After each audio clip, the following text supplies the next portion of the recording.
Encore quelques semaines et toutes les attentions seront focalisées sur Lomé, la capitale togolaise qui accueillera le sommet de haut niveau sur la sécurité maritime. Et pour mobiliser tous les Togolais pour ce grand rendez-vous, plusieurs ministres sont en tournée de sensibilisation à travers le pays. Les échos de certaines de ces étapes tout de suite dans ce journal. Les jeunes Togolais veulent davantage s'impliquer dans les questions de développement du pays, notamment la mise en œuvre des objectifs de développement durable ODD. Mais avant, ils s'approprient ces objectifs justement depuis ce matin à Thiévier lors d'une rencontre régionale.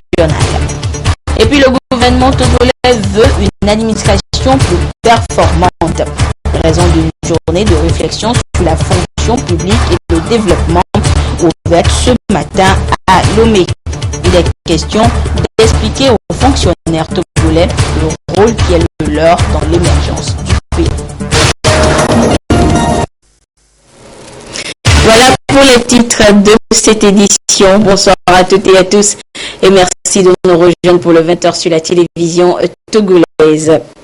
D'abord, les échos de la 6e conférence internationale de Tokyo sur le développement de l'Afrique TICAD. Conférence tenue le week-end dernier à Nairobi, au Kenya. Le chef de l'État, Forest Nanyazingbe, a pris part aux côtés de plusieurs de ses pairs à ce sommet qui s'est tenu pour la première fois sur le continent. Et en marge des travaux, le président de la République s'est entretenu avec plusieurs personnalités. D'abord avec le président directeur général de la Banque africaine d'import-export, avec Dr Oke Orama. Il a été question du développement du Togo basé sur un nouveau partenariat avec son institution. Nous écoutons Dr Oke. The Republic of Togo recently became... L'honneur d'être reçu ce jour par son Excellence Monsieur le Président de la République pour échanger d'un certain nombre de projets de développement qui intéressent le Togo. Et comme vous le savez, le Togo a intégré notre institution, la Banque africaine d'import-export, tout récemment. Donc nous avons échangé avec le président qui a partagé avec nous un certain nombre de visions, notamment en ce qui concerne le développement logistique, le développement de parcs industriels. Et nous nous sommes engagés à soutenir le Togo dans ses efforts concernant ces domaines-là et d'autres domaines également que nous comptons explorer avec le Togo. À Nairobi, le chef de l'État a également parlé de développement avec le président de l'Agence japonaise de coopération internationale JICA. Shinichi Kitaoka a réitéré l'engagement de son pays via son agence à accompagner le Togo lancé depuis plusieurs années sur la voie de l'émergence. Et le partenariat sanitaire a également été évoqué avec Takao Suzuki, le président directeur général du groupe médical Tokushuka. Nous écoutons ces différentes personnalités. C'était une discussion très à l'aise. Nous avons échangé l'importance de coopération sur la base de confiance mutuelle. Donc, nous avons pu développer la discussion dans le même sens que nous allons développer en futur la coopération bilatérale avec la République togolaise et la JICA.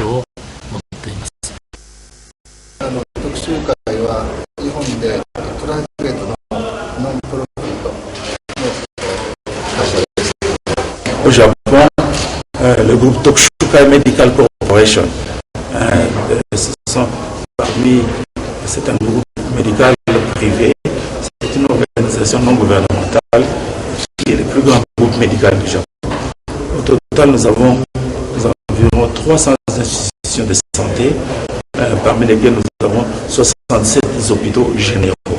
Notre groupe a total de 32 000 staff, parmi lesquels nous avons 3 000 médecins.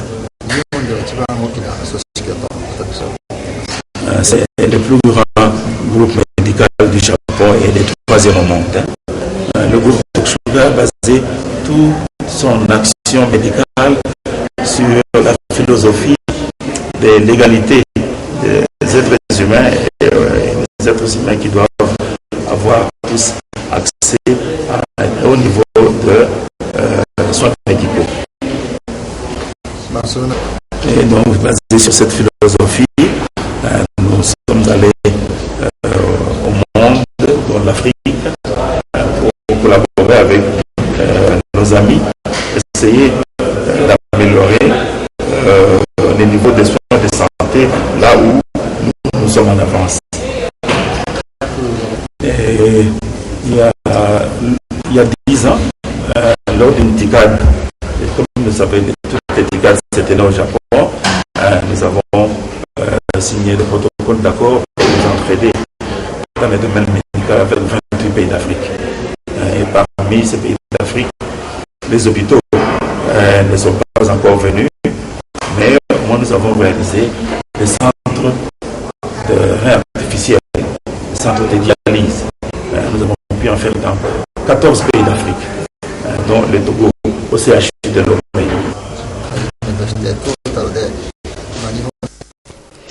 Voilà, donc c'était d'autres aspects de la participation du chef de l'État à la 6e conférence internationale de Tokyo sur le développement de l'Afrique, TICAD. C'était le week-end dernier à Nairobi, au Kenya.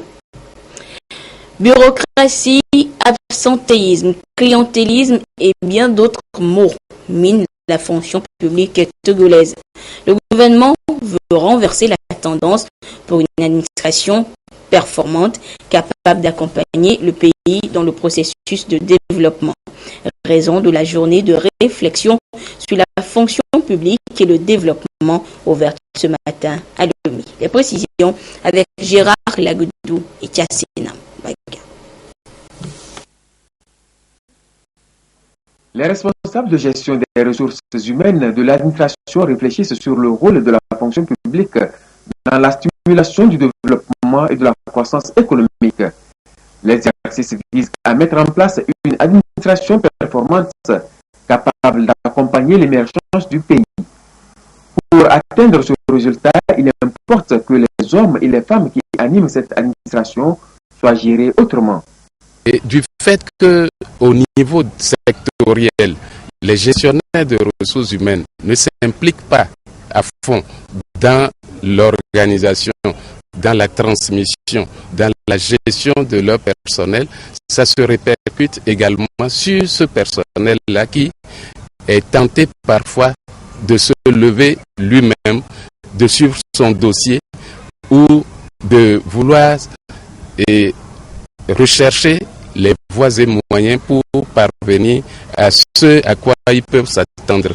Donc, quand par exemple un agent public a droit à un avancement et qu'il ignore la date exacte à laquelle il doit transmettre sa demande et que le gestionnaire n'attire pas son attention, ne l'appuie pas, celui-là, il sera dérouté. Donc, il y a nécessité que ceux-ci s'impliquent à fond dans cette gestion pour que les individus, que sont les agents publics, puissent trouver satisfaction. Ces assises consistent donc en des échanges sur les mots qui entravent la bonne gestion des agents publics, mais également des propositions d'initiatives innovantes susceptibles d'opérer des changements de comportement et d'assurer une meilleure prestation de services pour le bien-être social de la population. C'est toute la communauté nationale qui doit être satisfaite par rapport aux prestations, aux services que l'administration publique rend à sa communauté. Il s'agira là que tout un chacun y trouve son compte, qu'on soit satisfait par rapport à l'offre aux prestations que l'État offre à la population nationale. Devant l'exigence de plus en plus croissante de qualité de service, La fonction publique togolaise doit retrouver ses lettres de noblesse à travers des agents compétents qui, de par leur comportement exemplaire, permettront à l'État de poursuivre ses efforts de redressement économique, a souligné le représentant du ministre de la fonction publique. À la suite de cette rencontre, il est prévu des conférences, débats, des journées portes ouvertes, des journées d'administration rapide de proximité et une tournée de vulgarisation du statut de la fonction publique. L'ensemble de ces activités se situe dans le contexte de la journée africaine de la fonction publique, instituée depuis 1994 par l'Union africaine, en reconnaissance du rôle inestimable de la fonction publique dans les efforts de développement à travers le continent. À retenir également dans l'actualité cette implication des jeunes Togolais dans les questions de développement du pays, notamment la mise en œuvre des objectifs de développement durable ODD. Mais avant, il faudra qu'ils s'approprient ces objectifs. Et c'est ce qui justifie leur présence depuis ce matin à Tivier pour les rencontres régionales de la jeunesse. Ils sont 200 jeunes à découvrir durant plusieurs jours leur participation active dans la protection de l'environnement et la promotion du développement économique social de leurs différentes régions. Les précisions avec Charlotte Moussime. La Togolaise s'approprie les objectifs de développement durable. Une démarche pour mieux comprendre la vision de la nouvelle stratégie nationale de développement. 200 jeunes de la région maritime, dans une approche inclusive, se concertent ici afin de définir des plans d'action pour plus d'engagement au service de l'environnement et du développement économique et social.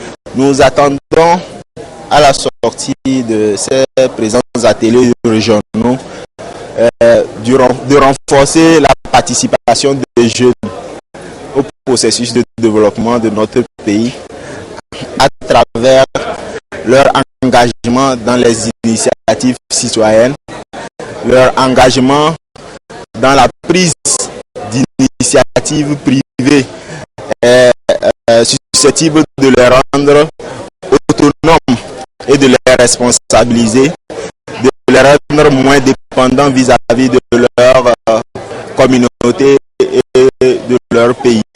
3 thématiques en lien avec les ODD et la participation active des jeunes sont inscrites à l'agenda de la rencontre animée par des experts du PNUD et du ministère en charge de la planification.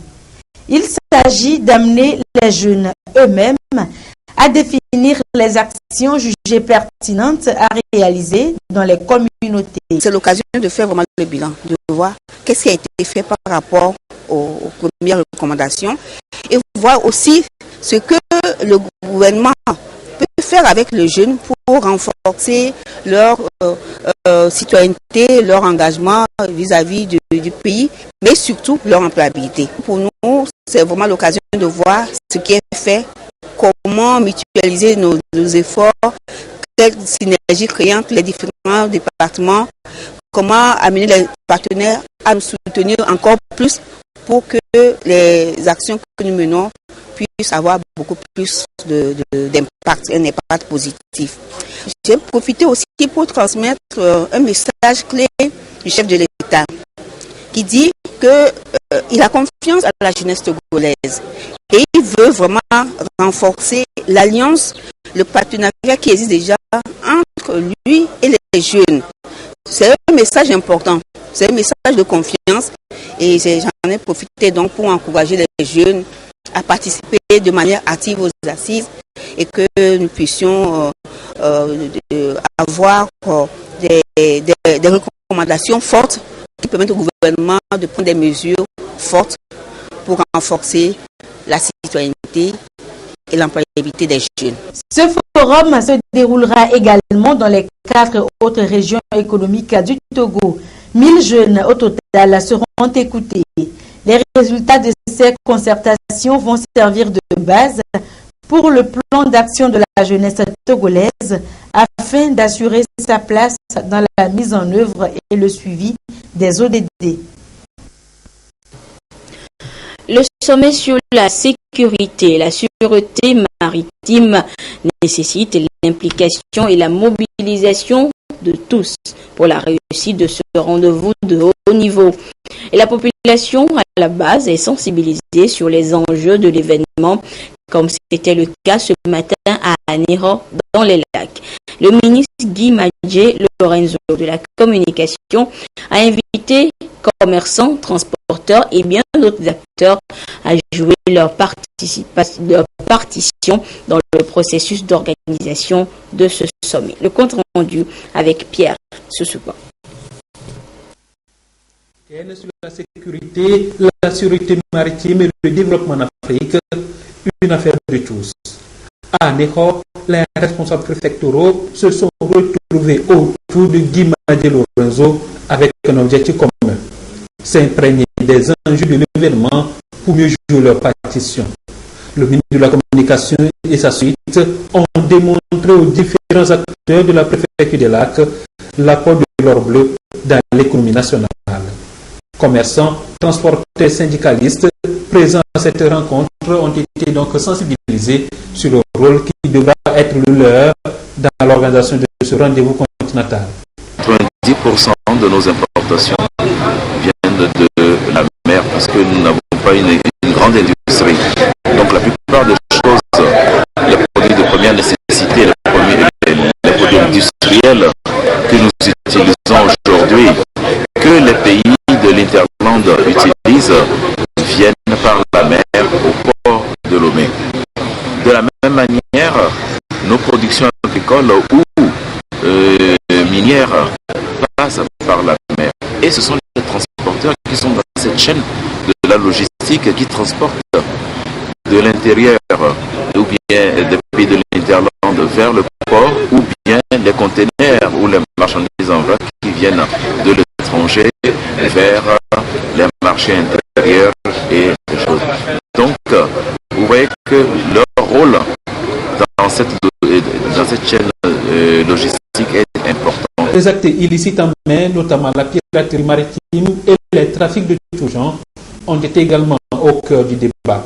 Le ministre de la Communication a alors invité la population à s'approprier ce sommet à travers les différentes phases de sa préparation en vue de donner une chance de réussite à cette messe continentale prévue du 10 au 15 octobre prochain à Lomé. Pour Guy Madjé Lorenzo, le port autonome de Lomé offre une position stratégique au Togo et regorge des atouts, sources de création d'emplois et donc de richesses. Même message transmis aux autorités administratives et traditionnelles, des organisations de jeunesse et de jeunes de la région des Plateaux par le colonel Yark Damhan. Le ministre de la Sécurité a insisté sur la nécessité pour ces populations de maintenir et préserver la paix pour la réussite du sommet. Sur place, la correspondance de Yves Agbevivi. En 2011, le Togo a enregistré 6 cas de piraterie maritime et en 2012, 15 attaques. Les autorités togolaises ont donc réagi avec le renforcement, entre autres, des moyens de la marine togolaise et la coopération internationale en matière de sécurité maritime. Résultat, de 15 en 2012 dans les eaux togolaises, les attaques de pirates ont chuté à 2 en 2014 contre 245 dans le monde. Satisfaisant, mais les autorités togolaises pensent qu'elles peuvent aller encore plus loin et avec le reste des pays africains. Elles ont donc initié le sommet extraordinaire sur la sécurité maritime et le développement en Afrique, sommet qui ouvrira ses portes le 15 octobre prochain. Pour sa réussite, le soutien des populations togolaises est sollicité, mais il faut qu'elles comprennent ce que peut constituer le dit soutien, et c'est ce que Yark Damhan Han, ministre de la Sécurité et de la Protection civile, a expliqué aux autorités administratives et traditionnelles, de même qu'au groupement de jeunes des plateaux Est. Le gouvernement trouve qu'il est normal que ce sommet ne soit pas seulement un sommet de la région maritime, mais un sommet de toutes les régions du Togo. Un sommet qui est le bien de tout le peuple togolais, du nord au sud et de l'est à l'ouest. Pour ça, le gouvernement nous a dépêché d'abord de donner l'information à nos populations et susciter leur adhésion à la réussite du sommet. Ils peuvent ne pas être à Lomé, mais apporter leur concours à la réussite du sommet. Un parent qui est, par exemple, à Elabagnon, il a le devoir d'informer les forces publiques, d'informer les autorités locales d'une présence anormale, d'une présence suspecte. On n'a pas besoin forcément d'être à Lomé pour le faire. Ça, il faut le rappeler à tous nos concitoyens. De ce sommet sur la sécurité maritime et le développement en Afrique sortira une charte qui doit régir la gestion des opérations en mer. Cette sensibilisation qui s'est tenue à Atakpamé pour le compte de la région des plateaux Est s'est également tenue dans l'ouest de la dite région, sensibilisation conduite par le ministre de l'administration territoriale, Payadoa Boukpessi. Je vous le disais donc, plusieurs chefs de département ministériels se sont lancés dans cette campagne de sensibilisation d'avant-sommet. De Daparan, le ministre Nissao Nyonfam des Transports et des Infrastructures est arrivé à Atakpamé et pour sa part, il a rencontré les transporteurs et commerçants de ces différentes localités. Yves Agbevivi, Désiré Aloy. Aucune activité commerciale ne pourrait bien aboutir si les transports se portent mal. 90% des transports de marchandises au plan international passent par la mer. Le trafic maritime devient alors un levier très important.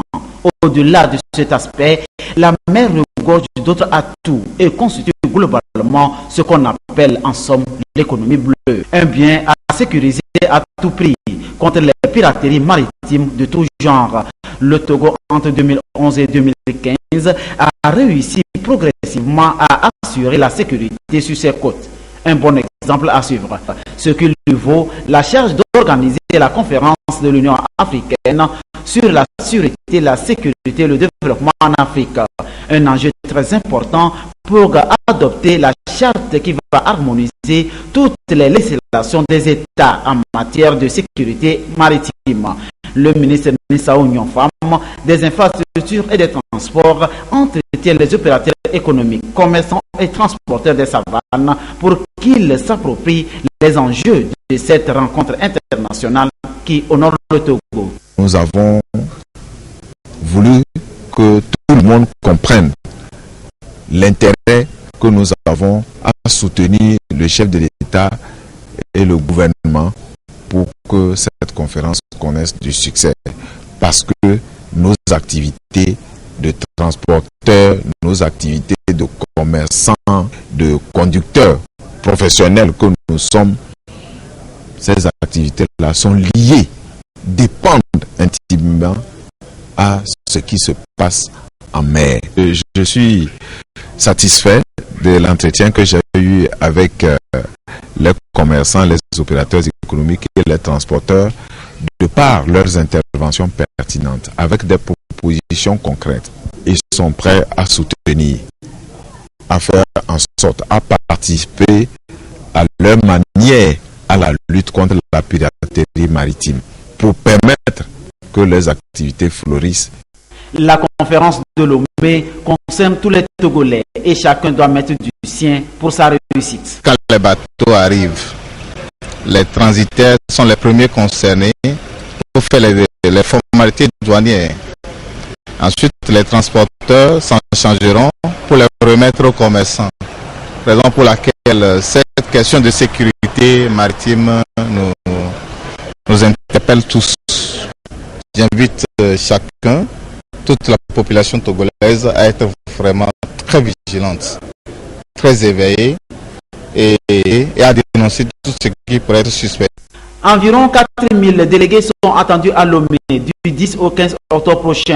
Un pari à gagner pour le Togo qui s'active à sa réussite pour pousser davantage l'ascension de la courbe de l'économie bleue.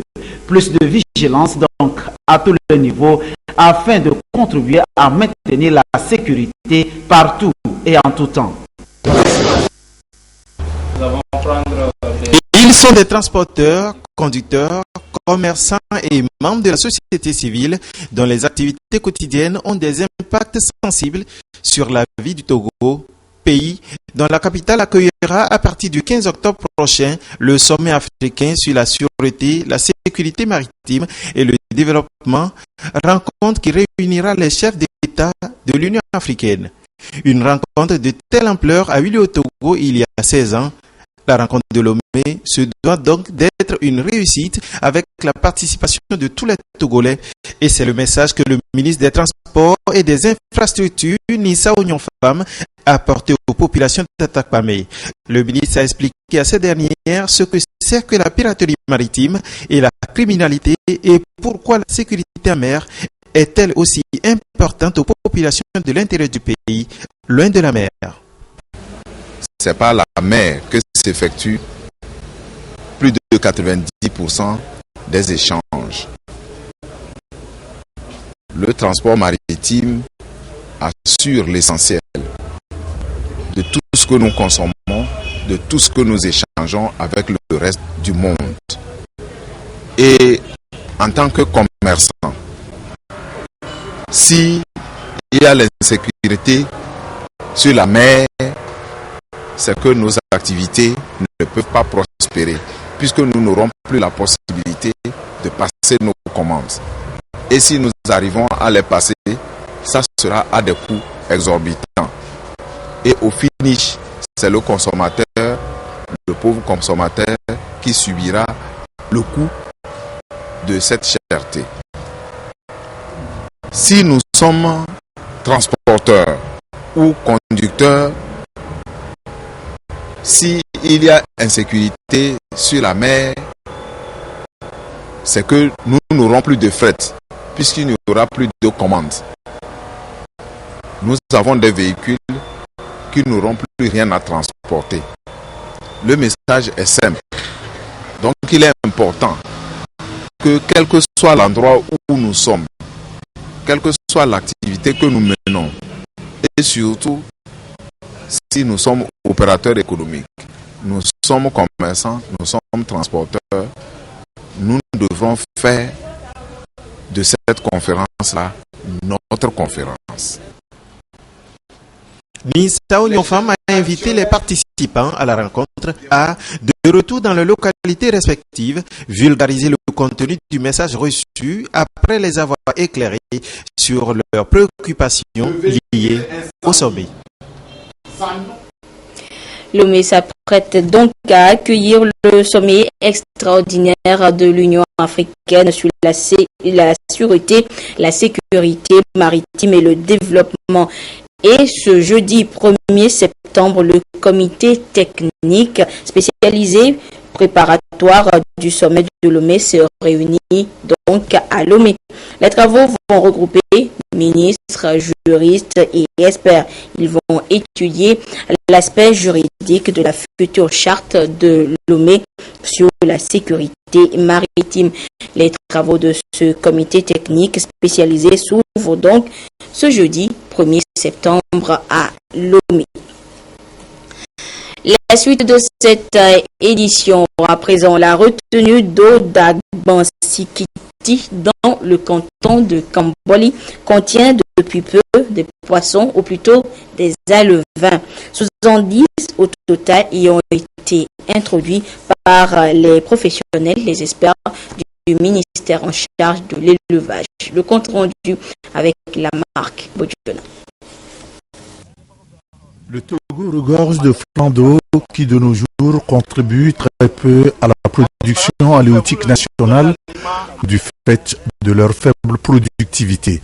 Pour résoudre cette problématique, l'État, à travers le projet d'appui au secteur agricole PASA, dans sa composante 1.3, empoissonne des retenues d'eau avec des espèces de tilapia.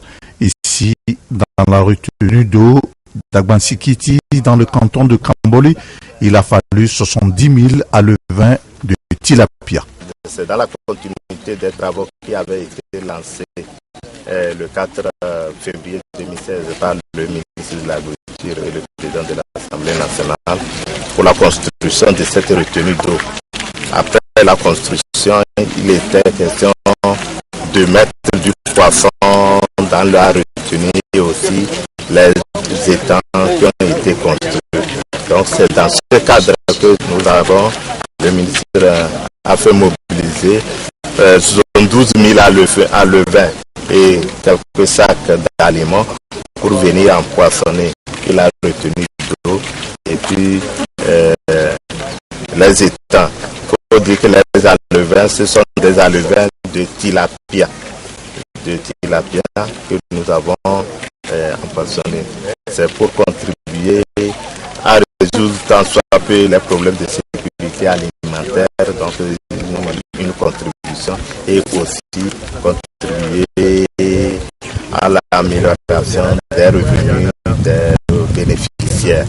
Au total, 400 000 alevins de tilapia ont été empoisonnés dans 8 retenues d'eau à travers le pays. La direction des pêches et de l'aquaculture compte sur les bénéficiaires dans la gestion de la ressource. L'actualité de ce mardi, ce sont également les résultats de la présidentielle au Gabon. Résultats toujours attendus par les Gabonais et la communauté internationale ce soir. Un second septennat pour Ali Bongo ou l'alternance avec son opposant Jean Ping. La réponse tarde toujours à venir. Chaque parti revendique la victoire et sur place, les populations prennent leurs dispositions. Regardez. Les forces de sécurité avec des équipements lourds ont pris place dans la rue ce mardi à Libreville. La crainte d'incidents violents est présente dans tous les esprits. Les Gabonais sont dans l'expectative. Ils devraient connaître dans la soirée ou dans la nuit le résultat de l'élection présidentielle. Mais sans attendre, ceux qui le peuvent font des provisions. On est prudent. On ne sait pas ce qui va se passer d'ici et là. Donc au moins on paie le pain pour les enfants surtout. Là c'est vraiment des centaines. Pas se cacher, ils ont peur. Ils ont peur de ce qui va se passer. Ils ont raison. Une pression très forte pèse sur la CENAP, la commission électorale qui doit se réunir ce soir à partir de 18h temps universel à la Cité de la démocratie. Un peu plus tôt, son président s'affichait serein. Il s'agit d'un processus bien honnête qui a déjà été éprouvé et qui sera de nouveau mis en œuvre. Nous n'avons aucune raison d'avoir l'appréhension par rapport à la fiabilité de ce processus.